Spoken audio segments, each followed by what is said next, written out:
There was a scam recently on local Bitcoins that was going around. And of course, local Bitcoins is not free from scammers, just like anywhere in the Bitcoin world.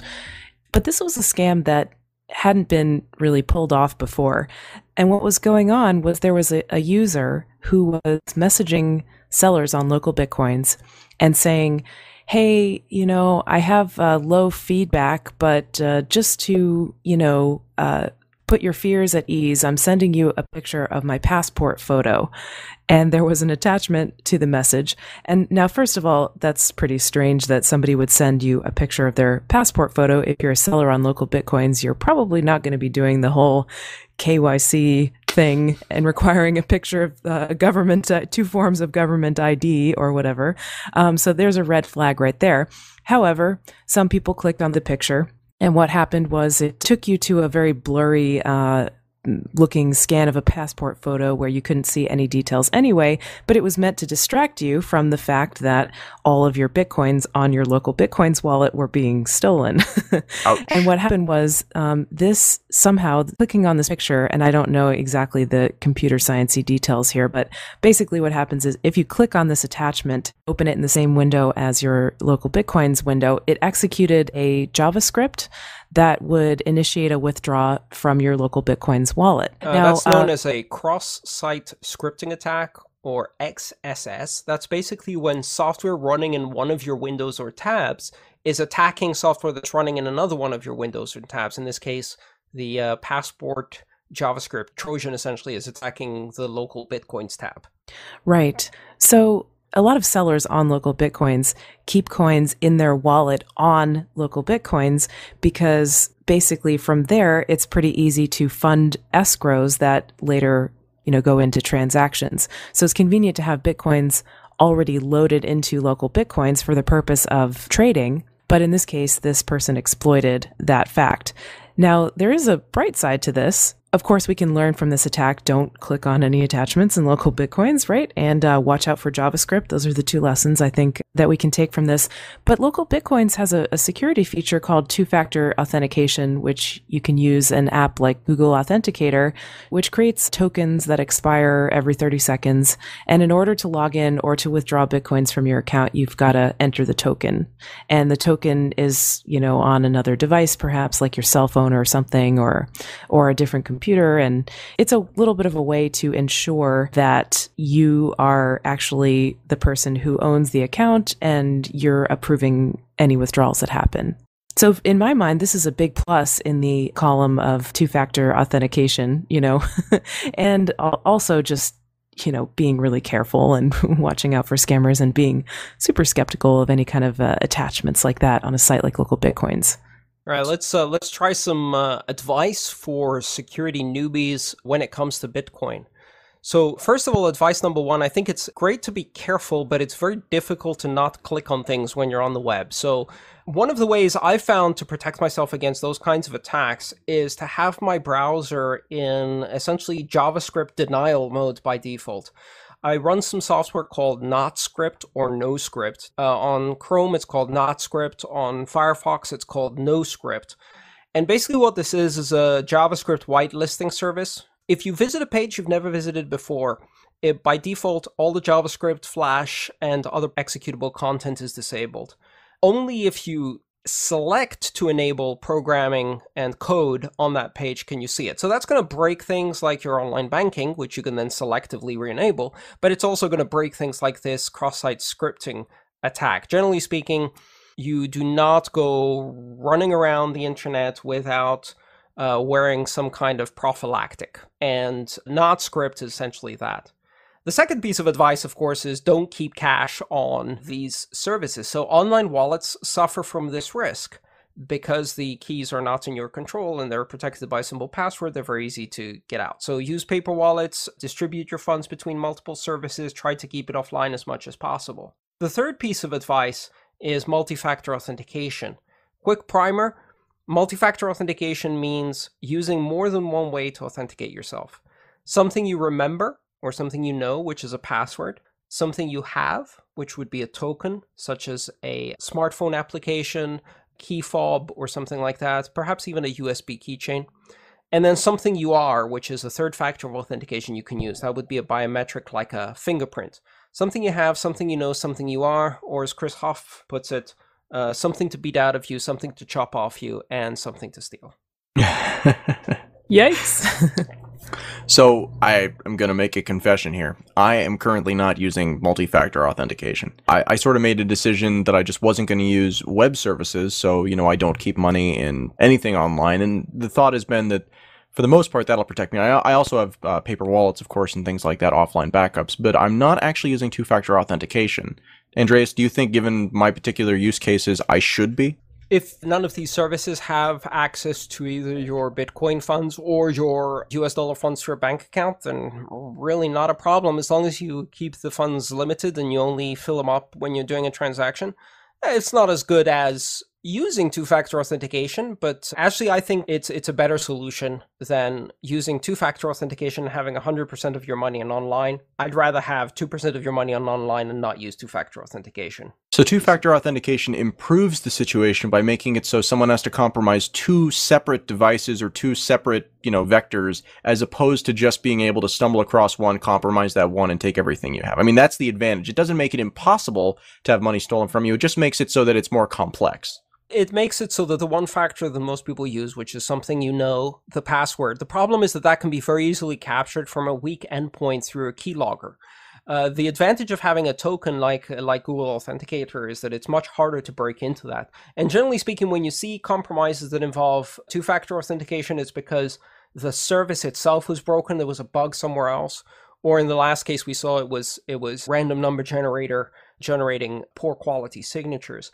But effectively, I don't think we've ever seen a service protected by two-factor authentication where somebody's had the second factor compromised. So if you use it right, it is secure. There is a small cost to using it though, right? And that is that if you use two-factor authentication, it can take a little bit of extra time and effort. And it's not really as though there's like another password to lose, right? Because all you really need to do is be able to have access to Google Authenticator or your YubiKey or whatever, it's not really like there's another thing to to forget like a password, but it is an extra step. And so anytime you introduce an extra step, there's something else that could potentially go wrong.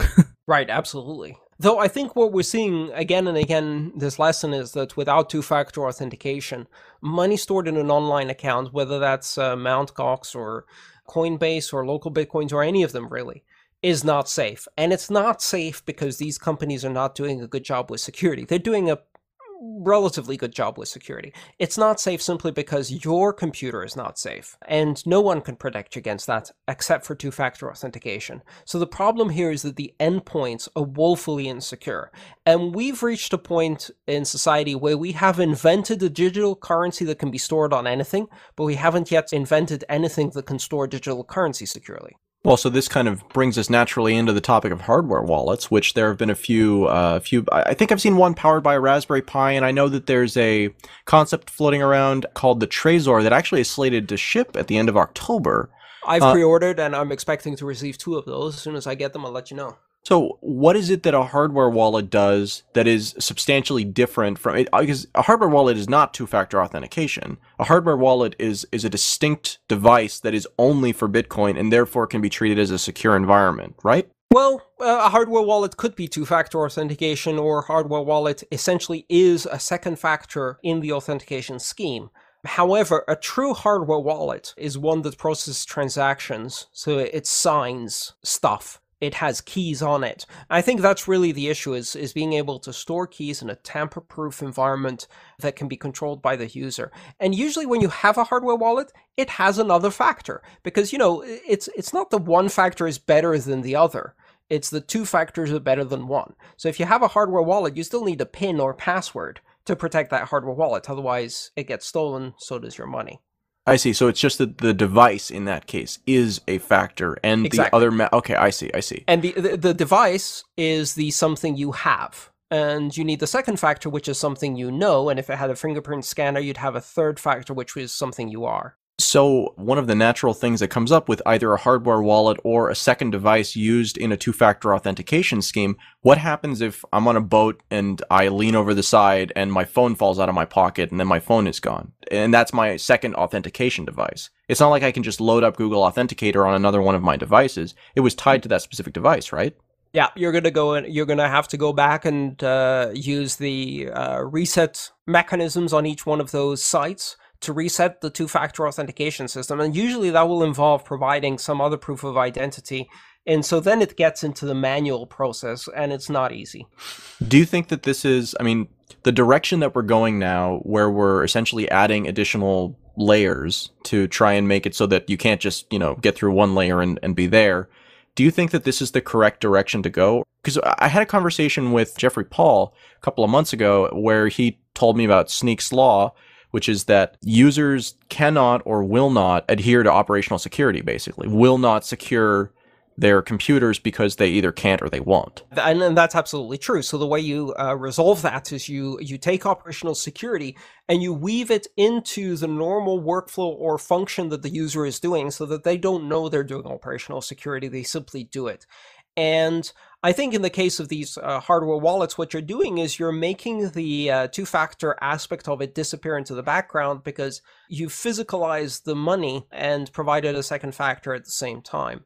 So by hiding the security, we can get users to adopt it by making it a part of the normal interaction of money. So you apply the security without even knowing it. It's just part of the cultural norm or the protocol, if you like. Well, I look forward to hearing what your thoughts are on the Trezor wallet once you get your hands on it, Andreas. That sounds pretty exciting. Yeah, I'm looking forward to it. And what's interesting about this is that these devices are really enabled by this parallel revolution that's happening in amateur hardware, in the ability to take an OLED screen and a Raspberry Pi or a small microprocessor and throw together something like the Trezor with some 3D printing. I mean, you couldn't really do that 10 years ago. I think it's really exciting how those spaces are converging with Bitcoin. Just as an aside here, Chris Abram just posted $287,859 refunded from BFL against their will to PayPal over the last 2 weeks. Oh, wow. It is not a small number for them. I think somebody's going to have a liquidity event soon. Yeah, I think so too. Or rather, an illiquidity event. Yeah, that happened real fast. Hoo-hoo. I bet that they weren't expecting that, and I bet that, this hit their operating cash, their reserves, right? So I doubt they have that much operating cash hanging around. Well, their PayPal account was frozen, so these funds are all coming out of their existing accounts. So yeah, no, this is definitely going to be a major event. I wonder if this will impact the Monarch development. Yeah, it might be the end of BFL. Yeah, it might be. With that in mind, we really have to figure out who we want to represent the other side of the ASIC conversation and get them on quick.